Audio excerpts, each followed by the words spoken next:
The Legend of Zelda Phantom Hourglass est une suite directe de Wind Waker, mais sorti sur DS en 2007. Créant de tout nouveaux gimmicks qui seront repris dans sa suite Spirit Tracks, le jeu se joue entièrement à l'écran tactile. Il possède aussi un donjon central qu'on devra revisiter souvent. Ah là là, enfant je me chiais dessus dans ce donjon. Au tout début du jeu, tu apprends que le donjon te suce la vie, puis après tu as des mobs invincibles qui le gardent, dont certains capables de se téléporter. Ah ouais, j'avoue, c'est chaud. Tu vois? Mais grâce au sablier fantôme, ou Phantom Hourglass en anglais, le donjon n'avalera pas nos PV avant un certain temps. Mieux vaut avaler que recracher.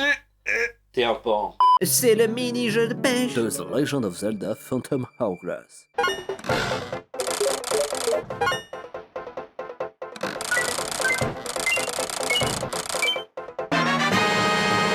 C'était le mini-jeu de pêche de The Legend of Zelda Phantom Hourglass. Sinon, la deuxième grosse mécanique, c'est le bateau. Pas à voile, mais à moteur cette fois. Il vous faudra tracer son chemin via l'écran tactile pour rejoindre des îles et progresser dans l'histoire ou découvrir des îlots secrets. Et son pilote est un certain Lindbeck, qui est un des persos secondaires les mieux écrits de la série, via son évolution du début à la fin. Je n'en dis pas plus, je vous laisse découvrir. Sinon, l'histoire change un peu. Alors que nos pirates de Wind Waker voguent aux 4 vents, un navire fantôme approche et kidnappe Tetra, la capitaine. Link part à sa poursuite, se retrouvant perdu en mer, où il rencontrera la fée Celia et ce fameux Lindbeck, et va devoir vaincre le chef du navire fantôme, Bellum, le spectre maléfique. Et c'est d'ailleurs l'un des seuls jeux Zelda où il n'y a pas la princesse Zelda. Sauf dans le manga qui adapte le jeu où elle apparaît brièvement. Ce fut d'ailleurs mon tout premier jeu Zelda, et j'avais fait l'erreur de nommer Link avec un C à la fin, étant un peu con et illettré gamin. Et maintenant c'est une faute que j'assume entièrement, renommant tous mes Link Cartoon avec un C.